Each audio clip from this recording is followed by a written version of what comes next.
ăn á, nếu một ngày chúng ta sẽ chết và chết đời đời nha. Sẽ có mày bướn coi nhiều nó mày bươi giờ vải tôi nên bước cái sự tai họa, cái sự phán xét nó còn ngay khủng liềm khiếp nó hơn tháp rất xin nhiều. ôn kinh dìa Nên nếu xét lại trong lịch sử chúng ta có thấy chiều những con sự sẽ có phán bướn xét. ăn ăn bưng nhẹ chùi bướn Ví dụ hám chẳng hạn hàm khi ruột Chúa nó mà nó chè hổ nó nói bướt với tải nó Abraham tải là kinh Chúa sẽ đưa dòng dõi tải vào liềm xứ linh vườn Canaan. ổn sẽ có khung tải bướn nó Nhưng mà xây Chúa nói xây bây giờ nó chưa phải lúc, bởi vì tội lỗi chiếu thì dân nó trong thằng đó nên tỉnh chúi nó nó chưa kinh đến cầm cái gì ở lượng bên nha. bữa tỏi bữa sẽ kinh hiếu tỉnh Nên con dường như chúng ta thấy tổng bữa bán chúi nó chủ là tỉnh mặc kinh dù Đức cầm Chúa gì Trời sao là đấng đầy lòng ví thương dụ xót, bữa bữa bức khang Đức Chúa Trời thì nhân sâu từ con ở lắm, Đức Chúa chiếu Trời ở là to cha loài Abraham người. bịa Canaan như tập bung ở Nên chính vì vậy mà khi chiếu Chúa con bày nằm tỏ cho chỗ cảnh trời Môi-se giang hồ là to con với bữa người biển nom tập bung mà ở Chúa dùng để viết luật chiếu pháp của con cảnh Chúa, thảo giang hồ và khi đọc về luật nhìn pháp to ai với bữa cũng nghĩ biển là kinh Canaan hoàng tập sự bung công chính của Chúa được bày tỏ. cho nên bữa bữa chiếu thiên hùng nhìn chiếc kênh hám hay bua pa miền ở chiếu thiên hùng chiếc kênh hám bua chiếu thiên hùng chiếc kênh bây giờ chẳng tiền chiếu thiên hùng ở cho nên chiếu thiên hùng lồng mô xe phía bữa chiếu thiên hùng như lỉnh chiệp tiêu lỉnh ở bún bua hiếu tụ chiếu như lỉnh ở nó khi bữa tổ chiệp tiêu lỉnh nó bữa chiếc kênh hải cam dìa cao bữa hiếu tỉnh con chiếu thiên hùng như lỉnh chiếc kênh bày tỏ dìa yếm áp yếm chiệp tiêu lỉnh nữa chiếu thiên hùng con bữa mô xe tổng bữa hiếu tụ chiệp tiêu lỉnh như chá ở chiếu hôm nay có chiệp tiêu lỉnh con dê xe mày bùi nhé chiếu thiên hùng hải tàu muốn dê dạo chủ muốn thiên nhé chiệp tiêu lỉnh cho nên tháng này chiếu thiên hùng sẽ kênh bùi nhé chẳng tiền chiếu thiên hùng hám bùa chiếu sẽ kênh hám phải bùa pa miền và ỏi bùa pa miền tao hiếu coi hiếu quảng sùi dù bùa hiếu tỉnh có chiếu hám bùa tao bùa hai con cáp cái hình miền ở bướm tùng là qua những mùa chiêu như vậy bùa hám chiếu xin sản mùa cái chiêu như vậy nó sẽ có xiên chiêu nó bây giờ sẽ kênh ở chủ lồng héo xiên ở bướm sẽ cùng các cho bánh du xiên hang bà binh héo mà chiêu ở bữa chủ lồng binh héo xiên ở kênh chiệp chưa như xiên chính xác bữa con hôm nay ở bữa ở chủ hám chiếu bà trên hám bữa ở chủ mương đi như vậy ở tổng cái sản dâm nó thành sa đôm như cha hồ này tao dân hiếu tỉnh con nên bữa hiểu pháo chiếu thiên hùng ở pun thố chiếu thiên hùng như chá thố chiếu thiên hùng thấy như bữa pun bữa hình kia ở dâm tổng sa đôm như trình như cha hồ này sẽ kênh nó bữa khấu muốn om cha hồ tông tới miền này nó bút bám chuối bám thao quy hẳn mức chiếu thiên hùng quảng ni bữa như chuối với tỉnh nhỏ tàu giống ngải lùng kia ta ốp tí nó tung liều tất nhiên là chiếu thiên hùng giả dầu ni bây giờ kiểu xuất tông lót như cha hồ cho nên dâm lịch sử bữa hiếu tỉnh con mà nó thành sẽ hiểu om pay ở nom tập trung là thổi dâm ý như tung ở nom tập trung là kinh khui dâm coi giờ ăn thấy cả ở rồi như tập trung ở dâm nom cha hồ này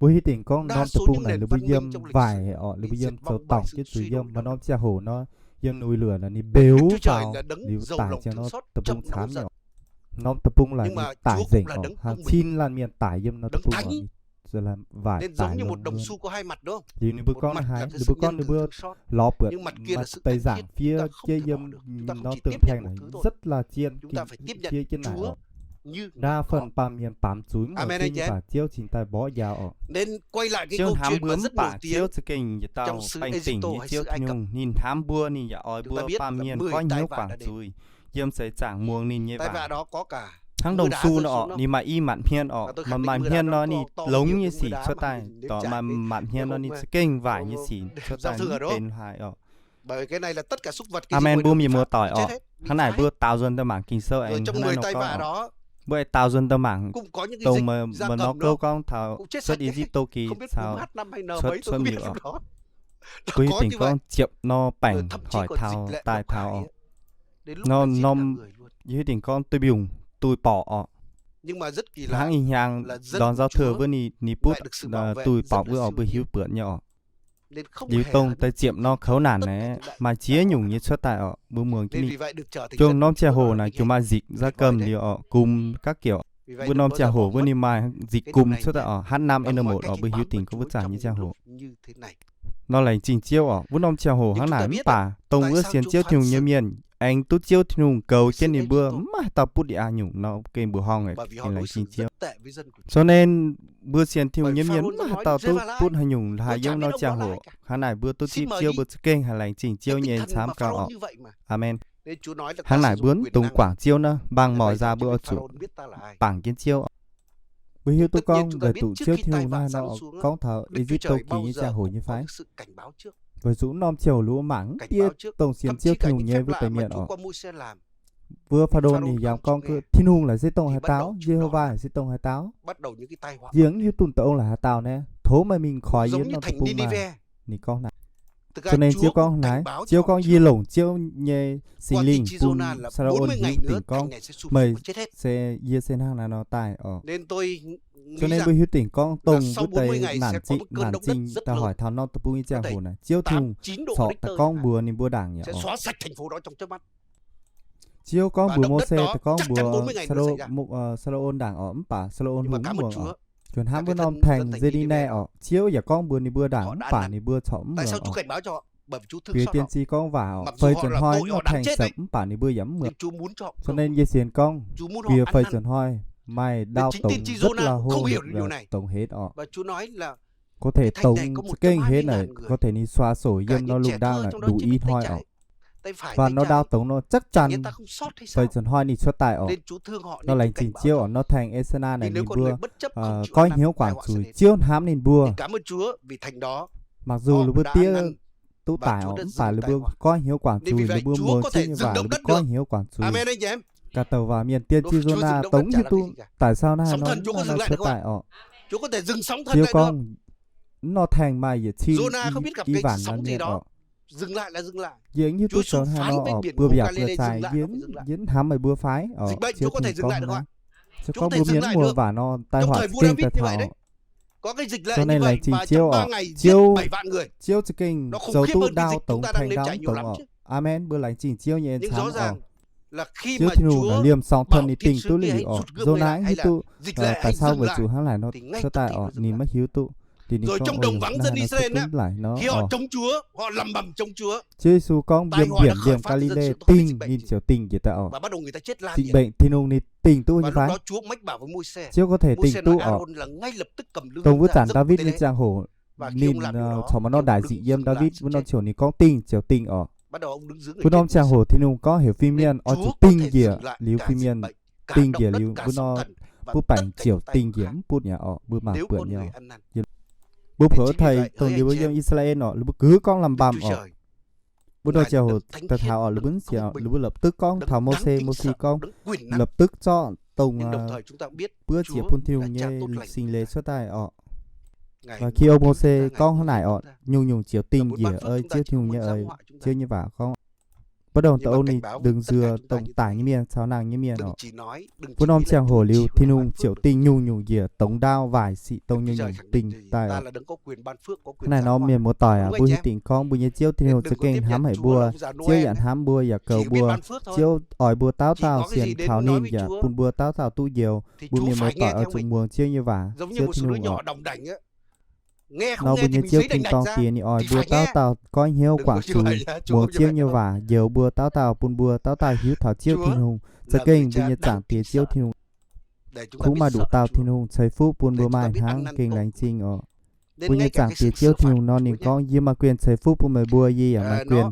hỏi bùn bảnh hỏi mày bùa ở chiếu hám bùa ẩm sẽ con chiếu hám tạo ông Noel nó tài ở chiếu bùa thố nhung tu hiểu ở chiếu thấy phu bùn bùa đồng thời này giản hám bùa bỏ giả bùa ở bùa nhà chiếu nấn hàng ông già Noel ở bùa thố hay nhung gì tu ở bùa thố lầu nhà chiếu bùn bùa ở chiếu xây bùa nhà thiên tòng tìa hám sẽ kênh giả lầu ở chiếu ở bùa muồng và ở hiếu bùn bùa hiếu ở có hiếu quả chùi ở tông nên hám bùa ở nếu bỏ giả bùa như vậy bỏ giả bùa tao xin hùng miền ở bữa mảng tổng nhiễm David về hình ở rõ ràng xiên chiếu thì cũng bà ni bướm mua vải ni bướm bán chủ ở thì chiếu chính ta bỏ giá ni bữa ở ba miền rất sẵn trang hồ tổng chuối hiếu coi hiếu quảng chuối cho nên chiếu thì chỉ ta tỉnh như bây giờ chuối như thế này cả 10 bữa ở sẽ có 10 bữa như Cộng Hòa bữa con ni muồng như vả bữa con như ni muồng bữa cái hải dân nhiều cả ở tôi ni muồng vả ở bữa cái hải anh thấy cả sẽ có này tao phục chuối ni muồng vả hiếu tình ni tổng nhắm bà ni giống mơ vả liu hắn này nó bữa nó chiều nó bữa kinh nó hết như xỉ giờ puni mùa ở hắn này bữa hiếu tu như phái chiếu dạng hắn này nó như con này ở kinh sâu con hắn hái kinh sâu con húng như miền nhát tiệc hóa ở bà bỏ ni nó ni chỉ kêu lời cô bữa ở sẽ con bữa mắng tiệc hóa nó bữa giấm cũng tùng bỏ ni ở để cho con thay đổi bữa tùng bó này ở bữa bó nó bữa bó giàu này ha bữa này hiếu tu tôi này tổng như xì ở bây giờ chưa theo dàn hàng bữa như kia ở thì con nay giống mường con vướng mường cũng phải ta có mường tháo trang hồ nên sẽ kênh lục piát ta bó bữa giàu bữa ở mà nó trang hồ bữa bượt đàn trình tháo đi phản nó sẽ bây giờ tay giàu bữa bữa anh hiếu ở mà đi lúc nó bữa ở bó quả nó bữa con này ở à te bữa bó gì hiếu tình có giếng tài nó về sự hiếu tình có té nó tại gì thì con tém bỏ gì nó dính hiếu thay đổi ạ té bỏ gì nó gì chiều thậm chí Chúa nói như thế này thay đổi ạ là tham bà sẽ có ơi gì như tình khi nó như xuất hiện nó ra hơi giờ tự nhiên nó tỏi bó tải ạ hắn này bữa hiếu tình con chiêu hám bữa này thì ta bó già bữa ạ nó bữa mảng bữa lịch sử ạ mà tại miền con về tiểu chiêu tài liu chàng láng miến ở bản này sẽ tùng chiêu bỏ dạo chiêu giờ vượt tháng này nó cao lùng với tình con sẽ có bữa mảng liu dân liu chàng nó bữa bướn nó sẽ chẳng nó sẽ kèm dân tàng pa hả cho nên ở bữa mấy hiếu tu chiêu như ấy hàng này sợ chiêu ấy con bữa pa miền hàng này ở thàm chim mảnh lo quên chim quảng phải bữa tổng chuối nó chấm quảng còn hơn là bữa chủ dìa tẩy nhựa ở để lúc đó quay về thế này nó chiêu thiên hùng ỏi bữa giờ nó pam kên bữa giờ lống bữa giờ hến bữa giờ tụng bút bảnh nhung bữa bảng chiêu như ấy chàng trên diêm nó chỉ kinh ăn hết ở thế này nó chiêu sẵn cất bảnh phun bữa phá thìn tòng ở như nó mà tây nó tây hiểu như bữa thố chiêu phun thì bữa như gồ mình dẻo xia dẻo ton hài liền mà lúc đó như bữa con bữa chiêu à thố mà bỏ vào nhìn thật là hến bản tụng phun nhìn tại ổ bữa con thế này nó thố chiêu như thố chiêu thế này nó hình như bỏ vào lúc khá như bỏ vào bữa đi hiếu giờ ta coi hiếu quảng chuối tụng phun nhìn để tòng cái miếng bản này ở chỉ tại nhựa cái này bữa hi tình con chiêu ham bữa này bỏ vào bữa bản này bỏ vào bữa phim cho ta liều thao xếp mấy trang hồ bữa tu phá thì tòng ở cái nhảy nữa bướn tụng phun vải xỉ bám chuối ở dưới nó bám kia nhung bữa chụp mưa chiêu như vậy tháng này ấy, nhiều lúc bố bảnh hỏi thằng bữa chiêu ở con bữa ở trụ ăn muốn tạo dồn muốn chiêu như vậy cho nên tháng này bữa ở trụ mảng bữa can như hiếu ở bữa ở trụ mảng cả bữa như hiếu bữa chiếc kênh chiên xiên chiêu thì hùng phai chiên xiên ở bữa trụ thố chiêu bỏ vào bữa phim ở em mình bữa tỏi ở bữa trụ can mảng bữa như hiếu ở hay chiên chiêu ở phái bữa chàng bữa như